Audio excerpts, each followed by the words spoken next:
to the show. It's Dolls Diaries, where we talk the game, no need for mysteries. Miami Dolphins, Miami Heat, so sweet. Sports talk every day keeps you on your All right, guys. Welcome to Dolls Diaries.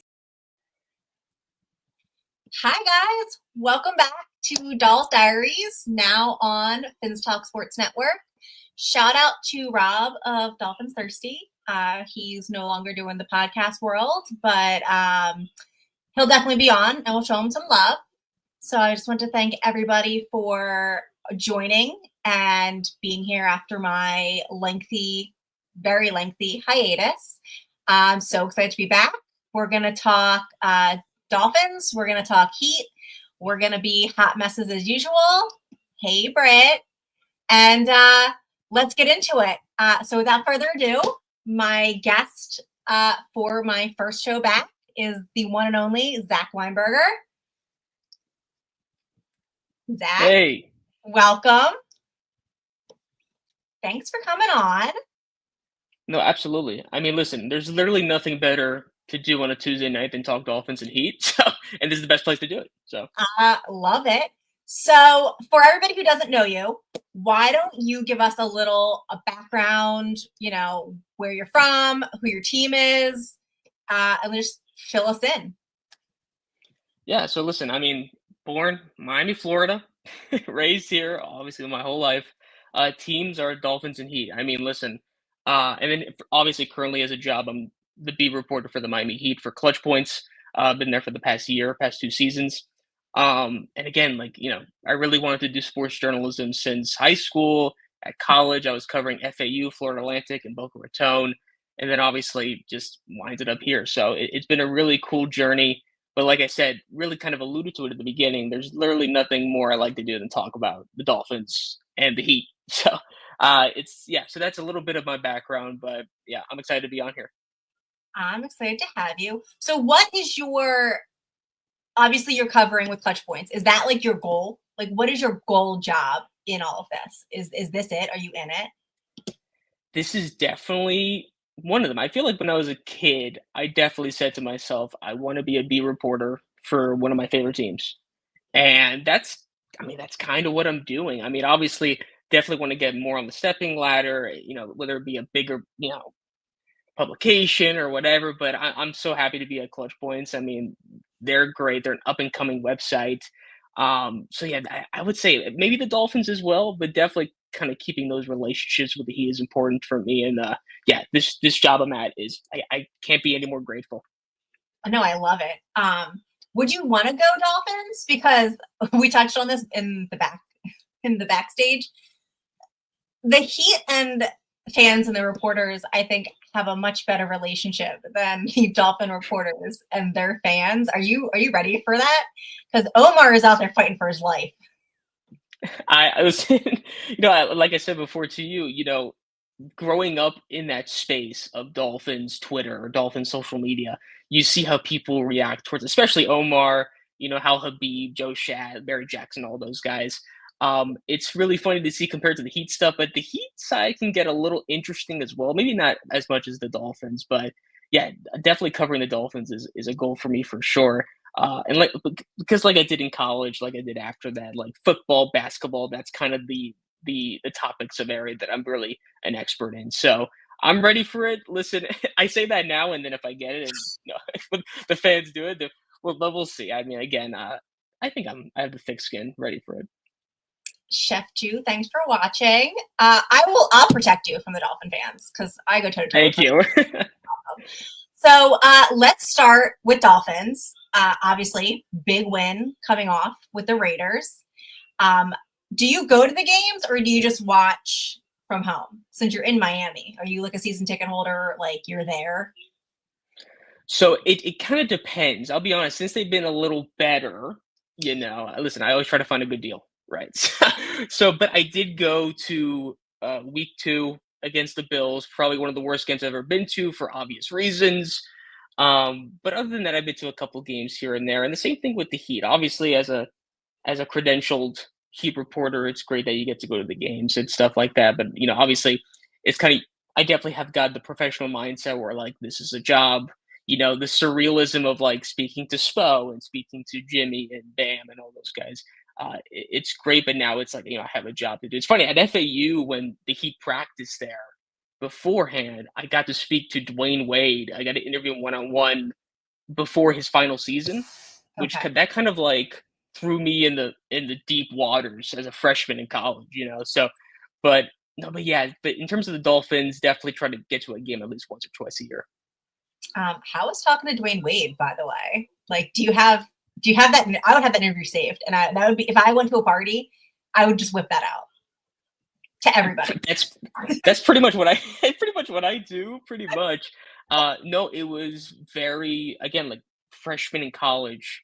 I only got to interview FAU basketball players, FAU football players, and even like the FAU head coach at the time was Lane Kiffin, who's a pretty big college coach now. So that was pretty cool too. But there's no one like Dwayne Wade. I mean, he was obviously very genuine, very nice. I think he knew that I was a young reporter and just kind of getting my start, and he was very gracious to me. And even speaking to him recently about the statue and everything, which we'll talk about. It's he's always been a good dude. So, but yeah, it was really surreal. That's awesome. I'm jealous of that. All right. So, what are your? We'll do like your highs and lows. For the Dolphins right now, coming off the Raiders. What was your high? Like, where are you high on the Dolphins? What's going great? I don't want to have a very cop out answer, but it is Tua, and I've been a little frustrated with Mike McDaniel this season, especially with the games without Tua. Very winnable games. One of the highs is, besides a couple low moments, I think that Anthony Weaver in his first season as defensive coordinator has been more so successful than anything, especially keeping the Dolphins in those winnable games when you had Skylar Thompson under center, Tyler Huntley, Tim Boyle for a couple series, couple drives maybe. But really people thought it was a quarterback friendly system because of Mike McDaniel, but it really was a Tua friendly system by the end of the day. Mhm. And obviously, it's great when Tua's in. You see the statistics since he's been back and stuff like that, which is great. And it kind of showed off in that Raiders game. He was in control, and even the the accuracy, the anticipation, which is his superpower, and even evading pressure, rolling to the left, and getting someone in stride has been a really good development this season compared to prior, where the pocket presence has maybe been a little rough. So that's kind of the high for me. And again, um, heading into a huge stretch into the season, it's going to be interesting to see how he faces against tougher teams and obviously the more winnable games. Yeah, does that concern you? Because it concerns me a little bit with Mike McDaniel that we just seemed so unprepared for Tua to go down. And I feel like a big portion of being, I guess, a head coach is contingency plans. Next man up. I mean, I'm a little concerned that we absolutely fell apart without Tua. I mean, we couldn't put anybody in there. And like you said, we had three guys that we tried to put in there, and nobody could just win a game, manage a game. And Devon Achane is running some of the best of his life right now with that run game, and we still couldn't get it together. Does that concern you at all? It does. And listen, if Tua goes down again, it's like what the season's over. I mean, at that point, I mean, do I have any trust in these other guys to come in and win a game? I don't. Especially when the next winnable game after the Patriots are the Jets. And listen, they've been a dumpster fire. I saw the shirt. Yeah. I mean, they've been an absolute dumpster fire this season, but still, it's like I don't trust Tyler Huntley or Skylar Thompson to beat those guys because we've seen the offense without Tua. So I think this offseason you have to try to see what backups are there and get them in the system and get them in there. So yeah, it's been a concern for me. But again, Tua's the guy. Tua's going to take the Dolphins to the farthest they could take them. We'll see what that is in January if they make it there. So it's going to be an interesting offseason. And listen, I always talk about the offensive line. I've always talked about it. Chris Greer could say, we always talk about it. I think he said to the reporters one time, like, you guys talk about the offensive line a lot. It's like, yeah, we've seen it the past my whole life, maybe my whole 24 years of life, how they've been not great. So, but yeah, so it is a concern for me, but we'll see how things roll out. Yeah, I think you said you're more worried about the offensive line than I am because I use that quote a lot against people Yeah. on Twitter. Yeah, I feel like the Dolphins have never prioritized the offensive line. Like you see the Eagles, You see the Steelers. You see teams that really build up the trenches, and they really make sure that those lines are it. And I just feel like the Dolphins are more about the flash and the speed and we've always gone big on the big name receivers. And I feel like we don't really protect our quarterback. Well, it's true, and especially when you have a guy like Tua, who's, I mean, when he plays great, but when he's injury prone. That's just kind of the fact of him. So yeah, no, I agree. It's funny because speaking of the trenches, they usually kind of hit on defensive linemen. We kind of see it even without Christian Wilkins. They've been pretty impressive, even with guys that are not, as elite as what Wilkins was.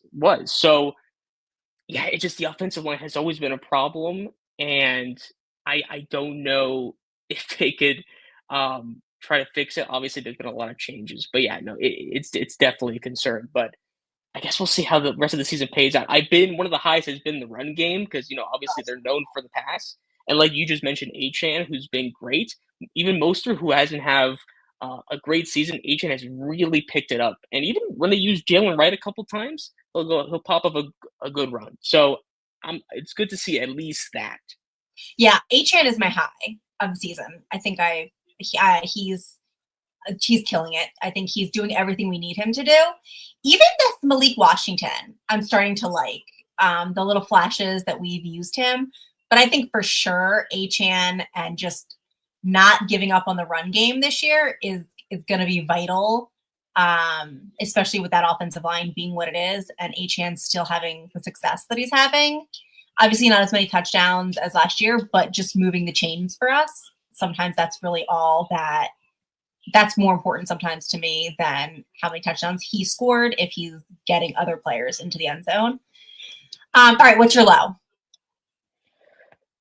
The low for the game, again, maybe it's like, I don't know if you should probably blow out the Raiders. Like, I know that they have some You guys, and again, you should. and again, the score, yeah, no, like the score looks different now because obviously whatever, but like it should have never really been a game.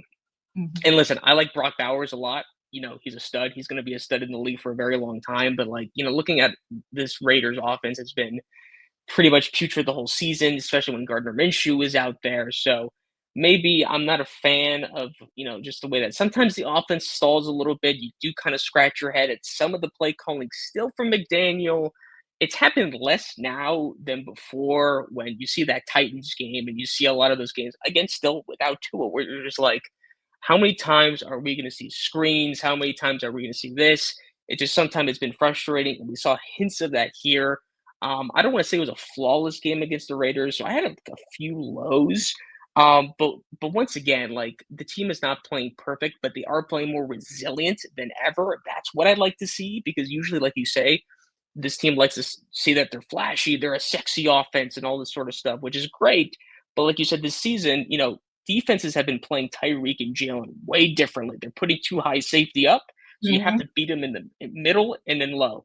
And that's what when two is in there, they've been doing it greatly, especially having HN in the passing game as well. So, yeah, so I think better adjustments need to be on the way here, especially when you play teams like Houston and Green Bay and teams like that. No, I agree. My low has to be our corners and the safety position. I think that, God, they can't stop anything in the middle of that field.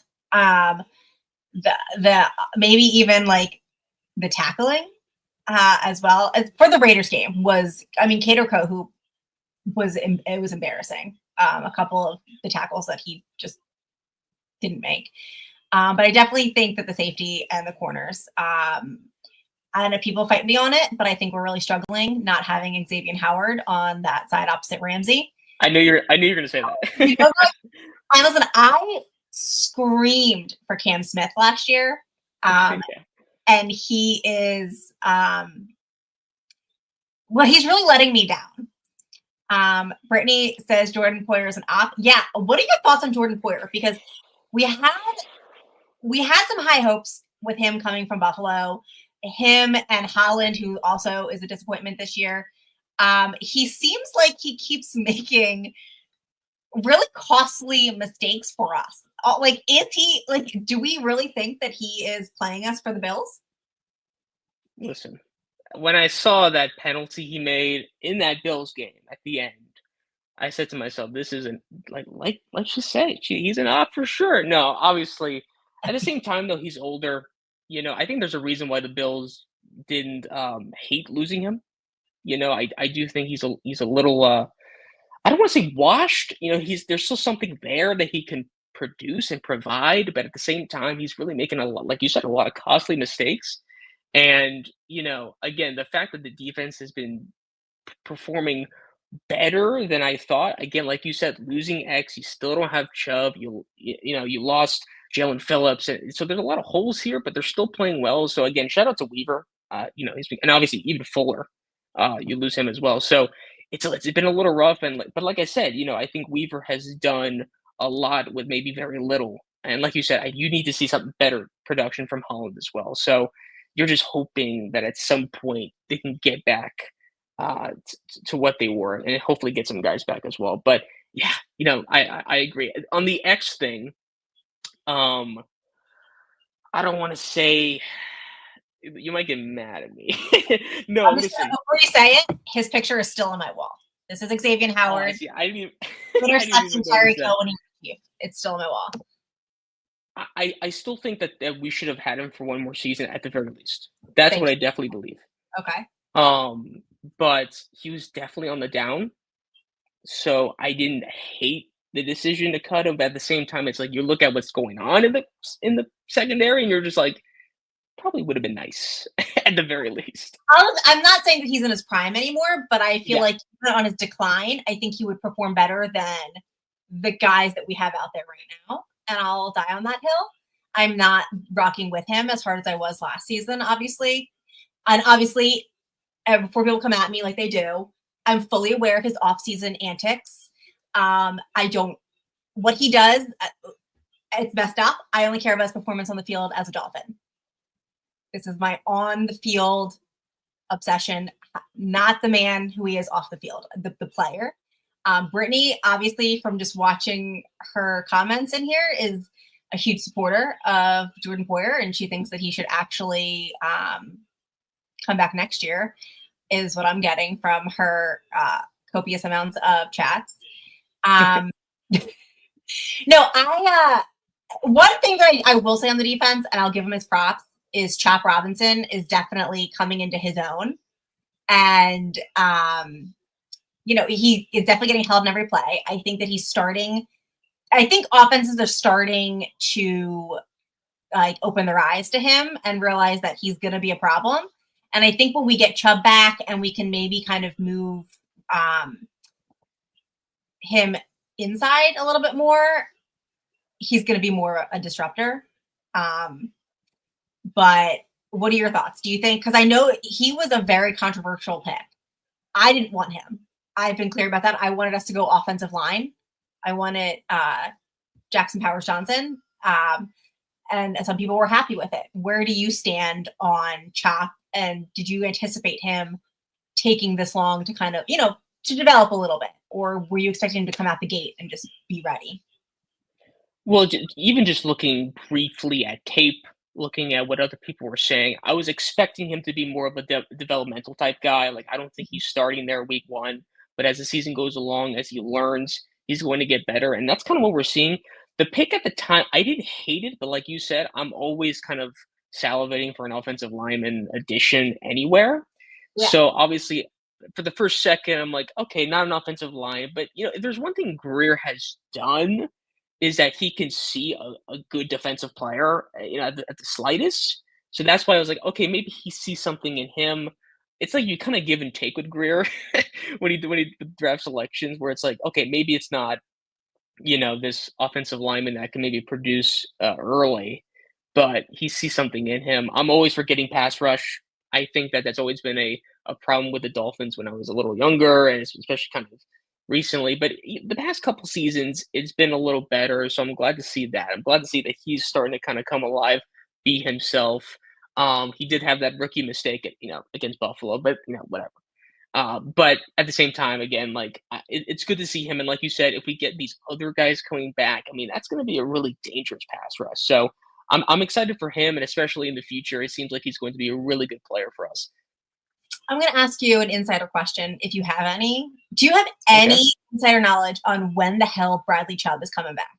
Is it going to be this season? Like, do you have any, like, they're so tight-lipped about it. I know, they say it takes a year for but I feel like it's been a year, maybe over. So here's my thing. One, let me just start off by saying I have zero insider knowledge on the Dolphins. Okay. But at the same time, I agree with you where like I feel like we would have been getting some updates about Chubb, so that's been a little interesting. And usually just judging on past players that have had injuries like this, and they are usually tight-lipped about it, they're probably not coming back. But again, at the same time, we'll see. If anything, it's probably like farther in late into the season. And even by that point, will he play as much? Again, that's like a really tricky injury to come back to. So I'm a little worried about that. But at the same time, listen, maybe they don't want teams to know he's coming back. And then once we face a great team, he'll come back and he'll destroy. So I don't know. The Dolphins have always been weird about that. So, but if he comes back again, the team is just, infinitely better. Yeah, no, I would love that. Well, Brittany says, I was told during the offseason it wouldn't be till mid-late November. Well, guess what time it is? That's true. Late November. And I think the last thing I heard was that he has no timetable. So, okay. So, a bright side, speaking of Greer, because I hate Greer, I want him fired at the end of the season. I'll make that known right now. He can occasionally hit on a draft, but he can't retain players. Van Ginkel, I'm looking at you, like lovingly. Like I really hold that against him. One good thing that Greer did, and I'll give him his flowers, Calais Campbell, who during the Raiders game recorded his 4th sack of the season on us and has just been, for a 38 years old, a force. And that was a terrific signing. I think that I would have loved to see Calais Campbell, Chop, Phillips, and Chubb on the same. I don't think we're going to see that this season, all of them together. But what do you feel? Do you feel like that is probably one of his best offseason acquisitions, or do you go somewhere else? So for me, I mean, I would have to say so, and I feel like that's a little sad. I know he's playing well, right? Right. But I feel like if a 38-year-old defensive lineman is one of It's your best player. acquisitions, it's like one of your best acquisitions this offseason. It's not amazing as well as he's playing. And listen, I just talked about Poyer and even next. Like when people get a little older, especially defensively, I'm a little concerned about that. He's 38 and he's looking very spry, so like it's really great to see. So I would have to say it's probably one of the better offseason acquisitions, and I don't know if I love that or hate that, but at the same time, he's playing really well. So, and really the defensive line is not really a huge negative for me this year. So that's why to me it's great. So he's been great, and I would have to say that it's definitely been a high in terms of the offseason. So speaking of the season, where do you see the Dolphins ending up? Do you see them, because and I hate to be in this position every year. We need other teams to fail for like the difference I don't like that. I like when we control our own destiny and like we win, we get in. And right now we need a few teams to do a few things. But where do you see us ending up? Okay, we're 4-6. What do you see the Dolphins record being at the end of the year? And we can go through. We have Patriots, Packers, Jets, Texans, Niners, Browns, and then we end with the Jets. Oh, brother. So what I read that we had the 4th easiest remaining schedule, which is, so here's Patriots and the Jets, and the Browns are kind of imploding themselves. So that could be. Yeah.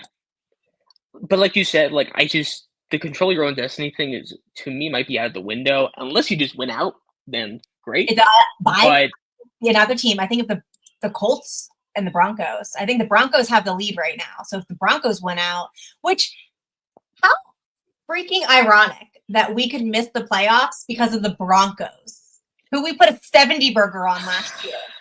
Like if that's not, I don't even know, karma. That's insane to me that like last year was a 70 burger. This year they could knock us out of the playoffs. Well, that was the deal we made last year, was that we have to put 70 on them, and then we just suck the next year. That was But our good karma. But where? yeah, exactly. Listen, I think we beat the Patriots. I think we sweep the Jets, and I think that we beat the Browns for sure. You look at these three games, Niners, Texans, Packers, and the Packers have been a little, obviously they've been pretty solid this year, besides, Love having a lot of injuries. I think that's a winnable game, personally, for me. I know that's at Lambeau. That's Thursday night, so that kind of scares me. Yeah. But, again, the Texans have looked – I mean, the Jets beat the Texans, and I know – listen, the Texans are what they are. They're stacked with offensive talent. But like I said, we performed really well on the road against Buffalo. And I think if Tua stays healthy, I think these are winnable games. I think we'll drop one or two of those three hard games. Okay. So because again, the Niners, I think that by week 16 they'll probably get back to what they were last season. That's my prediction. So listen, my realistic prediction is that we beat the Packers and we lose those other two games, and I don't know if that's enough. Yeah, well, Jonathan here is like a plethora of information for me that I didn't look. So the Colts and the Broncos still have to play each other, which is good for us because that means neither one can win out. And the Broncos still need to play the Chiefs, Chargers, and Bengals. That'll be tough. Well, that's a great thing to mention, only because I do not trust the Colts and Broncos to have success throughout the rest of the season. So that could be help us. Because the Colts have beaten some teams that I'm shocked that they beat. I'm still shocked when we play them. Yeah, I think that if I see two losses, it's going to be Texans and Niners. Only because I think CJ Stroud is a phenomenal quarterback, young, upcoming. And then the 49ers, obviously, I mean, they're coming off the Super Bowl, and obviously they're not playing up to their potential, but neither really are the Chiefs this year, if we really want to get down to it. So yeah, I mean, I definitely don't see the Dolphins winning out, but I think that, we lose two, and then, hopefully Colts and Broncos lose more than two. But here's my thing, and this is controversial, so I'm going to put you on the spot. Okay. Do you even want us to get to the playoffs? And it's a valid question, because getting to the playoffs, potentially losing again first round, crappy draft pick again, when we have a lot of holes that are going to need to be filled. We're going to lose a lot of these older veterans that we only signed to a 1-year deal for the season. Or would you rather us lose a few more games and get a better draft position to hopefully set us up for the future? It's a very hot topic in Dolphin world. Without hesitation, I want them to make the playoffs. Okay. Without hesitation. I've always, it's the same thing that happens with the Heat, because I remember there was a time 2 seasons ago where people were saying by the end of the season that, we should just, get in the lottery and get Wembanyama. This season's a wrap. And then I believe that same. That we went to the finals 2 years ago. That's what I'm saying, which is okay, you wanted that. We went to the finals. Now, I'm not saying the Dolphins are going to the Super Bowl, right? I don't think so. However, if there even is a 1% chance we could, you take it. That's just kind of my thing. So, to me, I want them to see the playoffs, and plus, we get to see more or so of are Tua and McDaniel ready for that environment? We've seen before that once again in the Chiefs, it was cold. They couldn't do anything. I want to see it one more time. I want to see Tua in the playoffs, and I want to see how he adapts to what happened to him last season. So that's just kind of my thinking. I understand, though, the fans that are thinking maybe a few steps ahead, where they're just maybe we can get a better draft pick. But at the same time, do you trust Chris Greer? with the Well, draft. I think that would be contingent on Greer being fired. A new GM coming in, starting fresh. Because no matter what happens at the end of the season, I need to see Chris Greer and Danny Crossman out of that building. Yes. Especially Crossman, first of all. Mm. That man is overstayed his welcome. Here's my thing is, so say the season ended now and we switch with the Broncos. We make that 7 seed. We would be playing the Bills. Do we really Give me think that matchup. that that's a playoff game that we can win? Because we've already lost them twice this year. Granted, by a field goal the last time we played. But do we really think that that's a winnable game? I have in the cold, it's most likely going to be, at the Bills. It's going to be kind of that literally the last 3 years, it would be we played at the Bills and lost in the playoffs. We played cold at the Chiefs and lost. And now we would go back to the Bills in the cold. Could we finally win one? Yes. My heart and my brain says yes. And even that game where Skyler was starting, that was a close game in a wild card game. Yeah, Skyler scored more playoff points than Tua, and people hate when you say that. But technically, we scored more points that game. We did. All right, here's Jonathan asks, knowing Tua's injury history and the risk it brings, do you draft a quarterback round 1 or 2? If Cam Ward's available. If Cam Ward's there. Oh, Cam Ward. See, that would be interesting. But I think he's going to go high. He's going to go high. Yeah, he's not going to be there by the time we pick. But if he is, and we don't pick him, I'll riot. But I would definitely say this draft is the draft that we need to draft a quarterback, if only to start developing one, because we've seen what happens when Tua goes down, and we can't keep doing these shitty backups and expecting good things to happen. Everyone's scared to get another quarterback in to compete. Look what Pittsburgh's doing right now. No, absolutely. And again, I think a key thing this offseason is to try to find someone that if Tua gets out, they can win you a couple games.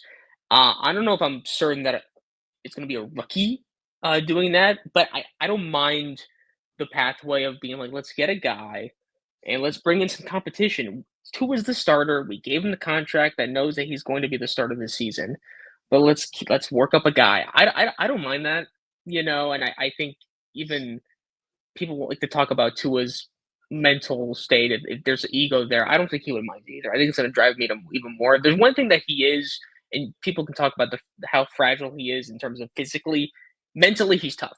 So I'm cool with bringing in some competition, but I also think you got to get someone else, and maybe they think that's Skyler, who can maybe win you a game or two. But I just don't know. Yeah, I just don't know. I'm okay. I would be okay with bringing in a rookie. I'm okay with drafting one. If you want to go later in the rounds and kind of have a developmental guy, because obviously it failed with Skyler. Can we do it again with somebody else who maybe fits this system more? Because I don't think Skyler fits in the system well. I don't think so. So maybe find somebody that's going to fit in the system. Or if we were going to go vet, who would you go? I mean, there's a possibility, and I'm going to put it out there, that Justin Fields will be up.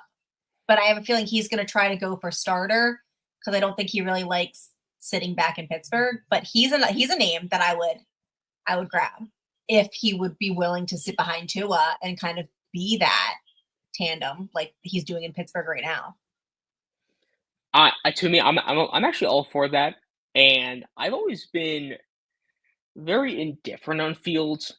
He had a lot of defenders in Chicago, and I just never saw it, and again, in Pittsburgh, I feel like obviously just a way better coaching staff over there. So I feel like it really has helped him, especially to learn behind a guy like Russ. I know he was really struggling with Denver, but to me, that's just been a Denver problem. I think it's also Russ too, but at the same time, you see what he's doing with Pittsburgh. He just looks way more comfortable there. Yeah.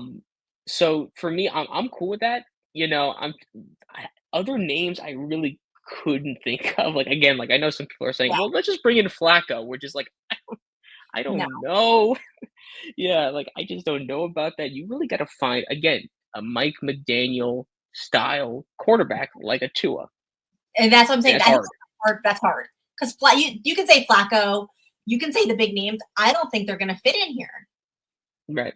with the style of play that we do and the motion and the quick release. I mean, I think that that's going to be a special breed of quarterback. But Matt Moore, I would love Matt Moore. I think he was the best backup in. Lord, yeah. Huge Matt Moore fan. He took the field. I was never concerned. I was like, all right, he's going to manage this. We're going to get the win. I love Matt Moore. Let's bring back Jay Cutler. Oh God. No. Who was the other one right before Jay Cutler? The young guy. Oh my God. Why am I gonna play? You know who I'm talking about though? Yes, but now a name is not coming to my head. The guy before Jay Cutler. Well, let me ask you this. Let me ask you this, because I know people were saying Ryan Tannehill.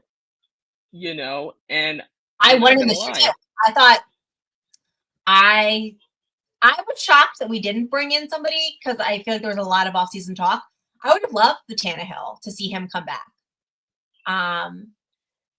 Me too. I mean, I said it all. You know, again, I don't know how much it would have cost, but it's also, and I know it's so easy in hindsight to be like, well, we told you should have gotten a backup in the offseason after Tua goes down. It's really easy to say that hindsight.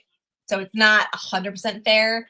But I think now that it happened, it needs to be on the forefront of this organization's mind that changes need to be made, because next year we don't want to be in this position. We don't want to, because if we even just won like 2 of those games that Tua was out for, like we would be in such a better spot, and they were winnable games. And our defense was playing pretty, like, it sucks.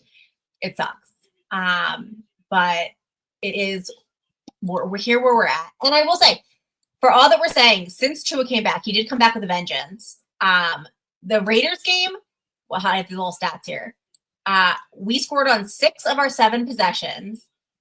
Tua literally went 28 for 36 for 288 yards, 3 touchdowns, and he had 127.8 passer rating. I mean, we really couldn't have asked. I mean, it was against the Raiders.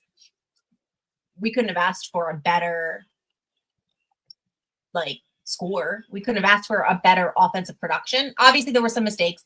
Tua has lately has been holding onto the ball a little long to extend the play, and he's getting some stupid sacks. And I posted about that, and Tua lovers came for me. But I stand by it. He's making, like, just throw the ball away instead of getting the 15-yard sack and, pushing us back. Here's what I'll say about Dolphins fans, because, listen, since he was drafted, it's been a huge, huge debate among me and friends, among me and people. I've been called a Tua lover and a Tua hater, so I don't know what I am at this point. What I will say is I've definitely been more so defending the guy, but I've also been saying how I've been criticizing him as well. And again, I agree with everything you said, but I feel like Dolphins fans need to be a little more like the hard ones, because there's people on Twitter that go, they go too crazy. That the haters where they're like, talking about different stuff. Yeah, I've always stood by. I'm a defensive girl. Like, I am more critical on the defense, and I'll like say a couple things about Tua and like people, and I'm like, I don't love Tua. I don't hate Tua. He's our quarterback, but I feel like not everything he does is great, but not everything he does is terrible. So yeah, I'm like you. Like you say good things, you say bad things. It happens in a game. But I like to focus. I'm usually much more focused on how our defense is playing, because I think if your defense is dominant, your offense kind of gets off the hook a little bit. If you're getting those stops and you're preventing the other team from scoring, you don't have to score as high either. No, absolutely. But what I will say though, again, like when people say, and there's people that genuinely believe this, that he sucks, they'll use that word. Dolphins fans should really be grateful. I'm sorry. Like, because sometimes you see the plays he does make more often than not this season and last season, and it's like he's definitely improved. He's definitely one of the better quarterbacks. Is he a Mahomes? Is he an Allen? Even though I hate saying that because Josh Allen. Is he? But he's not. But like he's in that next tier. like he Mhm. is. So, He's and right he has some elite attributes. So, yeah, no, but again, I do see some of the criticisms as well. But he's going to take us as far as the Dolphins is going to do, and we'll see how that rolls. Someone said Daniel Jones as a backup option, and I just say no, please. But yeah, we'll see how that goes. there. Okay, so we talked our Dolphins. Are you ready to switch over to Heat? Let's do it. Yeah, Are we ready to get our Miami Heat down? So absolutely. look at that. Now we're ready Oh for the wow, look at that. look at that. We're moving on to some basketball. Really, where Zach shines. For those who don't know, I have a slight obsession with Duncan Robinson, and Zach single-handedly keeps me up to date on any and everything Duncan Robinson. Last year when he had his back injury, I think I was tweeting at you like multiple. I'm like, is he in yet? Is he in yet? He only checks in. Can you please tell me where is he? When's he coming back? I was obsessive, and Zach could have been like, Courtney, fuck off. He did not. Was like, he would tag me. I'm like, he's in. He's warming up. He's taking off his shorts. He's going to the desk, Courtney. He's going. So really appreciate you and supporting my toxic obsession of Duncan Robinson. Absolutely. No, listen, I mean, I see the post, I see the post from you about Duncan, and it's like the least I can do is say if he's playing, if he's in, so I'm there. I got you. Okay, so the Heat are coming off of a win for my local team, the Philadelphia 76ers. It's been glorious today, by the way, listening to Sixers fans. So currently the Heat are the 6th seed. We're used to that. But shocking, the Cavs are undefeated. I don't think, the Heat, obviously, do you think we're gonna be a play-in team again? Or do you think we can finally maybe not be? I think we're going to be a playing team. And listen, could there be a chance we get out of it? Sure. It's just that personally, the past 2 seasons have been plagued by injuries. And I remember asking Spo this if there's, because they said they would address it. I asked him at media day, did you address it? He said we did, and we guarantee it's not going to be as great. We guarantee it's not going to be as bad as the past few seasons. And so far, Jimmy's missed 4 games.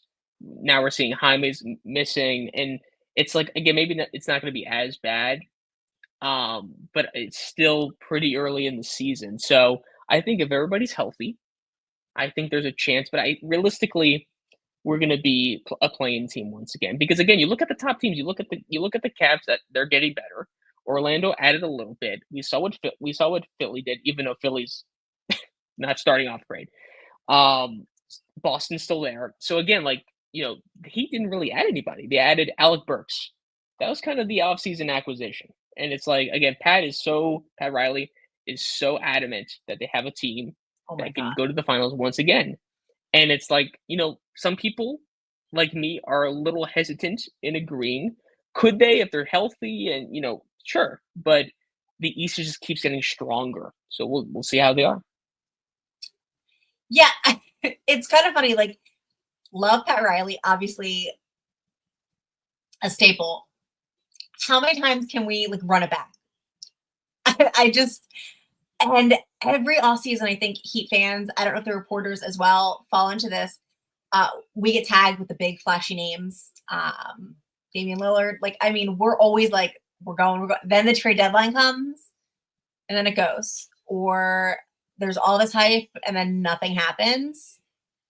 Do you see that maybe changing? Or, are we just going to keep in the cycle of, we're gonna keep being in the cycle. We're gonna keep being in the cycle. Just because again, it just happened the past couple of weeks where people saying, well, Giannis is not happy. There's reports that Giannis wants to come to Miami, and it's like great. I feel like a lot of people want to come to Miami, right? Again, Pat Riley spoke there's a reason people want to come here. Nobody comes. That's the thing. People want to come, but they don't. So you just gotta be, when you see the reports, you gotta be like, I'll see. We'll see what happens, right? But at the same time, but now there's stuff about Jimmy. Maybe Jimmy's going to be traded. That's the reports that you That keep was last hearing. year, though. Do we really? Are those like credible reports or like fan reports? No, not fan reports. I mean, they're credible, right? But I don't see it materializing. But we'll see. I just don't see it happening just because of the contract extension talks. Pat Riley saying that they're not committed to him because of the player availability. And he's going to test. He's probably if he stays on the Heat until the offseason, he's going to test free agency and see how it goes. So there is a chance that this could be his last season, but at the same time, Jimmy wants to be in Miami, but at the same time, there needs to be everybody needs to be on the same page. So I guess we'll see. Um, as long as he's the number one guy on the team, they're going to be a tough out. But do people want to be a tough out, or do they want to be contenders? And that's kind of the real question to ask. So listen, as long as Duncan's there, we're title contenders. So I don't know. Listen, right now he's 36.6% on his threes. Last year was 39.5, so he can improve, but he really I feel like this time last year is when he started to cook. But Spo's been limiting his minutes, which has been pissing me off. But I think you got to let Duncan cook because really he's our best three shooter, and I'll fight anybody who wants to argue with me on that when he's hot. But and as we said, we'll mention this. You brought it up, not me. I'd like to put it out there for once. It wasn't me, but you said Duncan Robinson starting is 1-0. I actually really liked this opening unit. The Butler, Adebayo, Hero, Haywood, Highsmith, Duncan.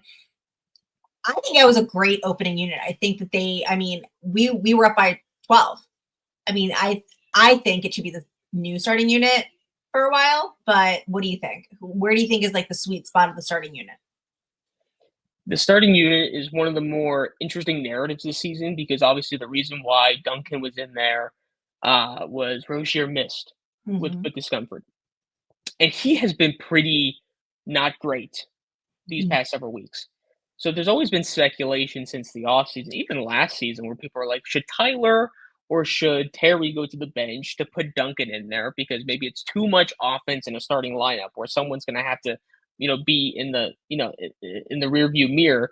Duncan does not need to have the ball in his hands to be great.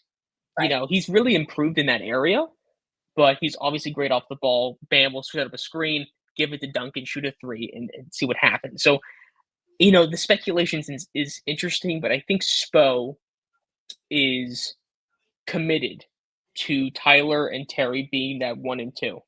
I don't think that's going to change unless Terry's is really bad for longer periods of time. Then maybe he'll make the change. I just don't see it happening. But like you said, I think Duncan does add something starting, and that's not even saying that to make you happy. There is some truth to that. There's some validity to that. So it's going to be interesting to see how Spo does. I've always said to myself, I know people get very frustrated with Spo, and at some points when I see the rotations, I do because there was a very interesting rotation where it was just Duncan, Josh Richardson, Kevin Love, Haywood, and it might have been Pele Larson. And it's like, I don't know if that's a unit that's really going to produce a whole lot. I like when either Jimmy or Bam or Tyler is with the bench and they can cook, especially when you're missing Jaime, who's also out. So, yeah, no, it's going to be interesting to see how Spo does this. Yeah. Drew Smith and Alex Burke against the Sixers, which isn't much, but I mean, they had a pretty good game. I think everyone's kind of stepping up. The Rozier injury, it irks me because of his random back injury that left him out of, the entire postseason. I don't know if you know any insight about this. Maybe you don't. You've seen us on Twitter, the conspiracy theories, because I'm telling you, Rozier was there one game and then he was just gone. And he had this crazy neck injury. And I'm like, I don't even remember seeing him get injured. I don't remember. What do you mean? And then there was he'll be back at some point. Never. I mean, should we be concerned that it's going to be like an aggravated neck injury? Because they've never even, I don't think they specified what the neck injury was, or I haven't seen the reports. So last season, they called it neck spasms. Um, and then right now he's dealing with foot discomfort, which again, the Heat said this to us that he's been playing through the injury, and he didn't even tell the team until the night before the game, after they lost to the Pacers. And it's like, okay, very interesting. Um, Again, Terry has a lot of eyes on him just because he technically was the off-season acquisition. I remember that's how Andy Ellsberg even described it, where it's like people said, well, the Heat were kind of silent this off-season. You thought they were going to add to their, to a team that went to the finals twice, and he said we had Terry Rozier. That's the addition. So people are now looking at him and saying right now, it's like, was it really worth trading Kyle Lowry to first-round pick? I think Terry could be really great. It just now you see it, the meshing. It was working very well the first two games. Him and Tyler were really playing well off each other, and then something just changed. He's very poor shooting from the field, especially close to the paint, where he was missing a lot of these really makeable layups, and it's like, what's going on here? So we'll see. We could see a Terry resurgence. It depends. Tyler has been incredible, and I've had my gripes with Tyler a little bit. But this season he's really proved those wrong, especially just the maturity, because even when he was like not being a focal point of the offense last season, there were some times during the media sessions where maybe he would kind of be a little not angry, but definitely facetious in the way he was talking about his role. Now it's like the buzz cut was kind of the first thing we saw, where it's like maybe he's more mature and it's showing up on the floor now. So it's great. So we'll see how that goes. Now, do we think my biggest criticism with Hero has always been inconsistency in his play? That like 1 week he's killing it, the next game he can't make a single throw to save his life. And I'm hopeful that the consistency stays, because he's been pretty consistent. What do you think? Do you think that you've seen him like turn a corner?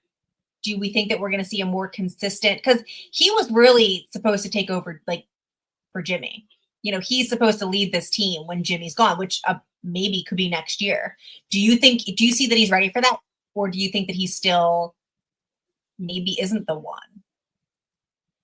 So far this season, I think he has turned a corner, and like you said, consistency has always been key for me in terms of saying like maybe he isn't the most. I mean, he's a great number 3 guy, but sometimes we need him to be number 2 and sometimes number 1, like in the playoffs last season against Boston, where one game he was great and the rest of the games it was nothing. So, I guess like I don't want to say the cop out and say we'll have to see, but I guess we do. I mean, we're only 10, 11, 12 games into the season. We have to see how it is, but so far he's been pretty great. And even against Philly, where the first half he scored like 2 points only, but in that second half when it mattered and they made the huge turnaround, he was the guy leading them, especially with Jimmy.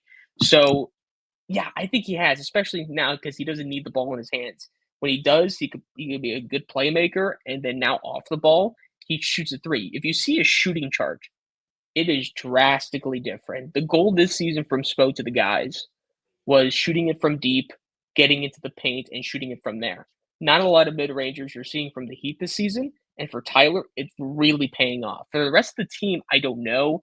They're top 5 in 3-point percentage, but they're bottom 5 in like 2-point percentage. Oh, they've been, and what I think they were playing when they played Philly last time, weren't they like 42%? Like, and I'm like, this is an NBA team.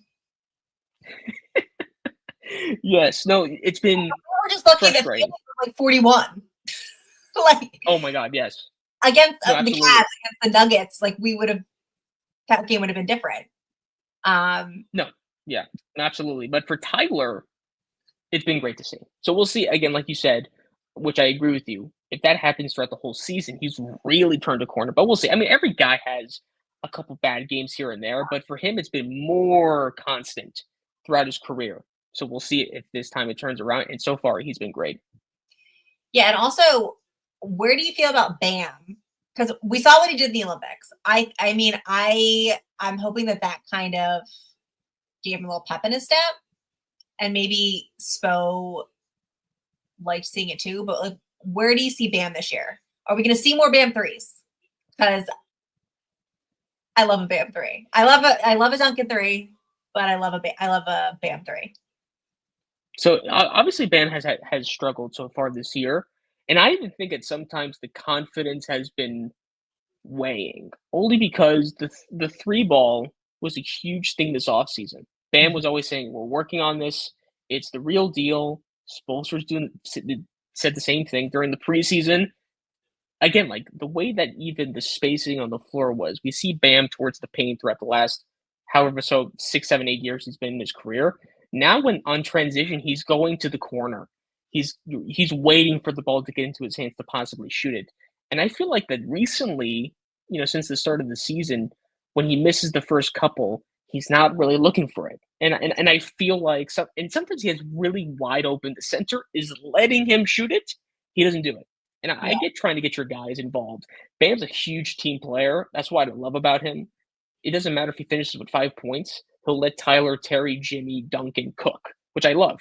But there needs to be a balance where, like, Bam, you got to get yours too. We need you. If we're going to win, if we're going to make it out of the play-in, we need you to kind of, excel. I like the way he's going into the paint, but I feel like, listen, because he's missed a lot of open threes. And in terms of like passing it up, he won't even shoot them. So I feel like you need to see more of that. And we've kind of been seeing it the past couple of games. So hopefully that kind of continues. So did you have a story about the Wade statue you alluded to earlier? A lot. We had quite a few So stories. were you there? Were you there when it was like unveiled? Yes. Does the face look as scary in person as it does in pictures? I have to know, because have you seen like the pictures comparing it to Thanos? Oh yeah. Listen, I've seen every meme in the world regarding it, and I'll be honest, when I first saw it, I was like, interesting. Interesting. Um, and yeah, like, listen, I looking at other statues Iverson. that were made. Did you see the Iverson? Looking Yeah, no, like, yes, like, there's so many statues, and the one that comes to mind is, like, I don't know if you've seen the Ronaldo one, Cristiano Ronaldo. No. It's horrifying, like, a lot of these statues kinda don't get it right, and this could have been maybe a cop-out answer from Dwayne, but he said it's an artistic rendition of that moment. I think it's both a cop-out answer, but 2, also, I guess I kind of see it. Is his likeness there? Yes, but yeah, they did not get it 100%. I look at that Dan Marino statue that's outside Hard Rock, and I think that's pretty good. I think that's a pretty good statue. Wait, I just Googled this. There you go. Oh my god, yeah. That's what I'm saying. Like, is it as bad as that? I don't think so, personally. What was the reaction in like the crowd? Like, so it gets unveiled. Like, was there immediately like, or what people were like, it like took a minute to realize? It definitely took a minute because the way that they had the presentation, the fans were not up close immediately to it. So they were quite a bits away. Like, they're on the steps of the Kaseya Center. So you really had to, like, I had to zoom in with my camera to really see the face. So yeah, people didn't realize until a little bit later, and then, like, again, the social media frenzy from it was ruthless towards it, and it's somewhat I understand. I definitely do, but at the same time, like, Dwayne Wade has a statue outside of Kaseya Center, and I think that's pretty awesome. Yeah. I know I'm taking the very optimistic, positive way because, is it a great statue? I guess not, but there's a lot of great things about it. So, it was funny to see the reactions. That's for sure.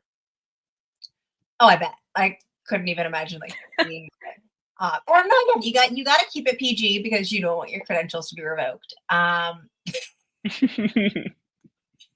Again, so do you travel to like away games too, or you're strictly only at home games? They just Only said, home games. Yeah, okay. only home games, and the exception was last year where I went myself to Boston for the first round. But yeah, it's strictly home games for now. Okay. All right. Well, I think we have we've hit our hour mark. I appreciate you coming on. Why don't you tell everybody where they can find you if they don't already know where to find you? Absolutely, yeah. Again, clutchpoints.com. That's where you'll find all my work. If you just go under the Heat section, you'll see my work there for sure. On Twitter, or X, but it's Twitter and it's Twitter in my heart. It's at Zach Weinberger, so it's pretty much my name as you see below me, and then the same thing on Instagram as well. So that's where you can find all my stuff. Again, on game days, practices, everything, you'll get some great content. And again, I love being on here with you, and again, hope to see you soon as well. No, I appreciate you coming on. I thank you. And for everybody else, fins up. And I don't think Heat really have I don't think we have one for the Heat for the closing out. Like, I guess just go Heat. I yeah, guess. I mean, it's kind of boring though. and fins up. But thanks everybody for watching, and I'll see you next week.